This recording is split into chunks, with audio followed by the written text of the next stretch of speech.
This video's all about shapes. It's quite unusual to have such thick fog in these parts. It came in, I suppose, about midday, no, probably a little later than that, and it's really just sat here all the time. Often, well, I mean, when we get fog around here, it's normally kind of in the morning and doesn't linger very long, but this is, well, this is fabulous. And when you've got fog like this, hey, you've just got to come to the woods, haven't you? It's just wonderful. It's not all about shapes.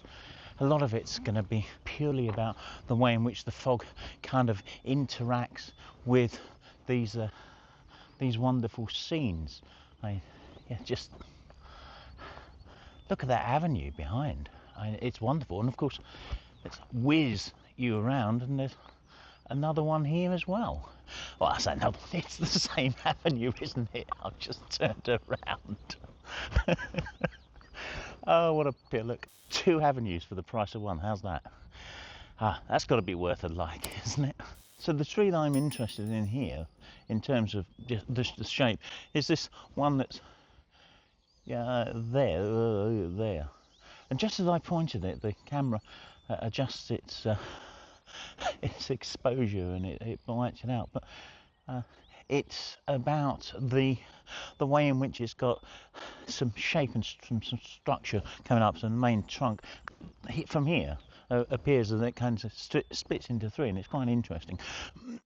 And then we're kind of just flanking it with these trees on the other side. It might not work as an image, I don't know. It works on the back of the camera. It's what immediately attracted me again. You know, I'm just kind of moving the phone around on this gimbal, filming, and saying, oh, that's an interesting shot.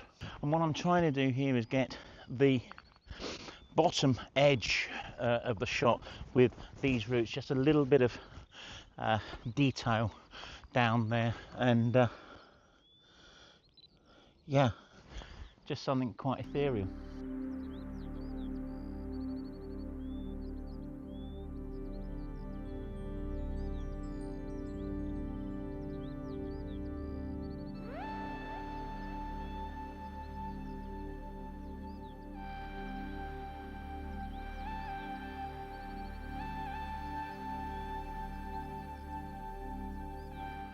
Right on cue, people walking right into the shot where I need them to be. Of course, they won't stay there, but this is where you've got to choose your moments, really, as much as anything.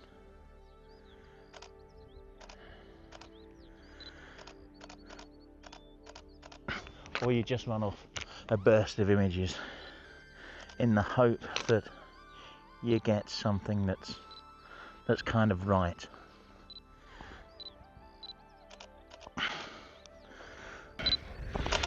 Unless you ask them to go exactly where you want them to be, it's awkward, of course. But yeah, it's a shot, and I imagine out of, I don't know, the 20 or so that I shot there's got to be something, hasn't there?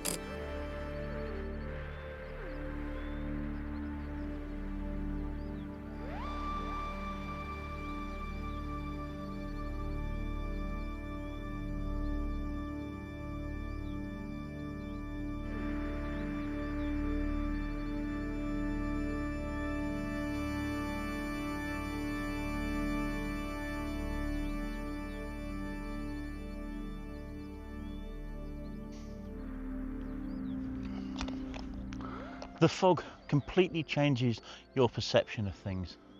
I've walked down this avenue countless times, or is it the other one? I'm not sure whether it's this one or that one I've walked around. Sorry, have I worn that joke out? This tree here, that one, is quite interesting to me, as is the one here where the trunk splits again. I have walked past these so many times and paid no particular attention to them. The interesting ones are all the ones down the avenue and the way they kind of cascade over this this walkway, or this path, this road. But you can see the interesting one now because it's really standing out, is this one here.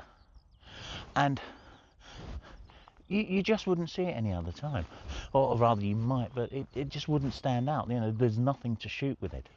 But I think here there probably is. It will require me to change the lens again.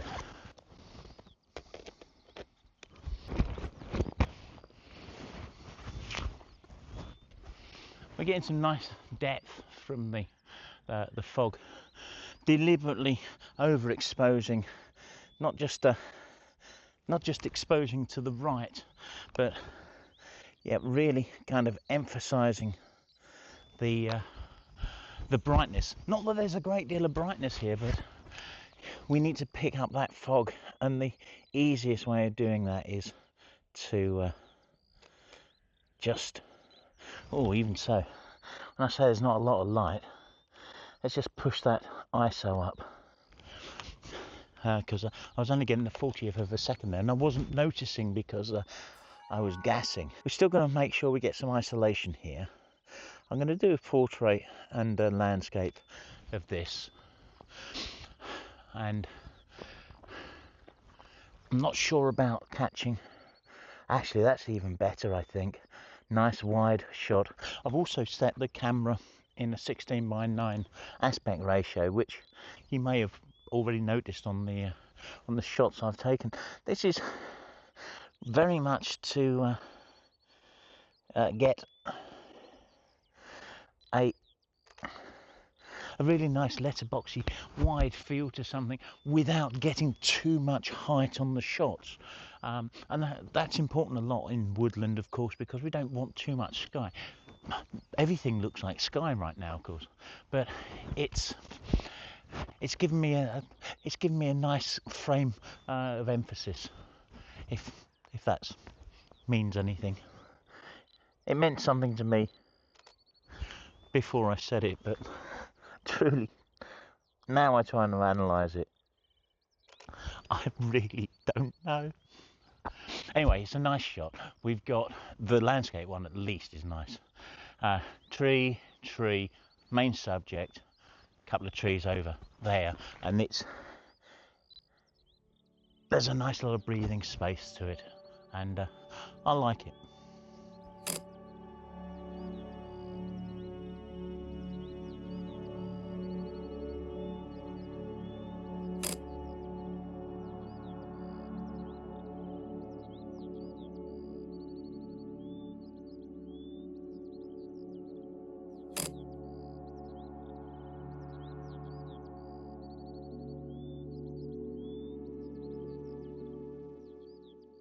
I feel it's a little bit like shooting fish in a barrel. Everywhere I'm looking, there's something to shoot in places where there just would never be anything to shoot before. So as I said earlier, it's about shapes. And again, we wouldn't necessarily see these without the fog. Down here we've got this tree, get my finger in the right place, there, with the way the yolk kind of opens up, and that's rather nice. The problem from here is very much that we've got the big path in the way, but if we get low we might be able to obliterate that, and we've got some interesting foreground in these, get my hand in the right place, in these stumps here, so perhaps that'll work. Getting low, I have cramp. I've got the foreground is really actually now far more interesting than the what I thought was a subject in the first place. The subject is kind of just sitting in the background. Where I started off, I had a balance problem. Everything was on the left hand side. It's quite nice. I do really like this, and it's a case of trying to find an angle where I can separate that well from this trunk behind it.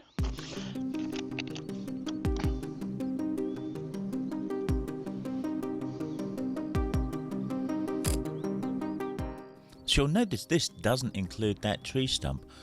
I think the balance on this is okay, but it's just because those little leaves on the left hand side. And somehow I really muffed this one up. The weight is all over on the right hand side. I was just fixated with that stump. Happens to us all.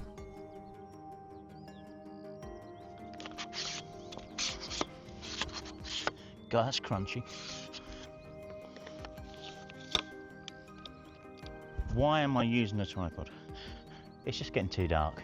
At 640 ISO, I'm getting a quarter of a second here at f5.6. So I just need the speed. We did walk down. I had a wide angle lens on, but as we got there, it was the scene was just too open, and I saw the shot from back here, and I did think at the time that perhaps a long lens would be better for it. There's no doubt about it. It absolutely is, because with the long lens I'm also being able to compress the scene a bit as well. So I'm in at 100mm here, and it's a lovely little scene. We've got some light coming in. You can see it just down there, and it's got a nice little glow to it. We're catching trees over on the right hand side, and we're compressing the trees that I'm really interested in, which are the ones, and I'm not sure whether the camera's picking it up or not, of course, but there's a couple of trunks down here that have got some light and dark patination on it. I'm seeing the camera woman nodding here saying yes, we can see it, which is good. And it just really works. It's got some lovely balance to it, and shot of the day so far for sure. And the question is, would it be better with a human figure in it and a dog? Should I wait for one, or should we just leave as it is? We'll leave as it is.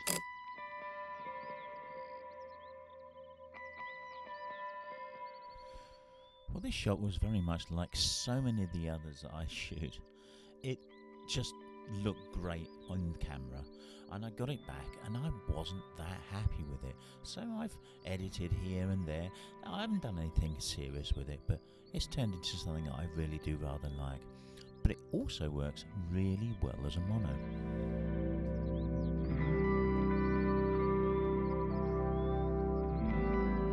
If you've enjoyed this video, please give it a like, all of that kind of stuff, and check out the videos that are appearing on screen. You'll probably find those helpful too.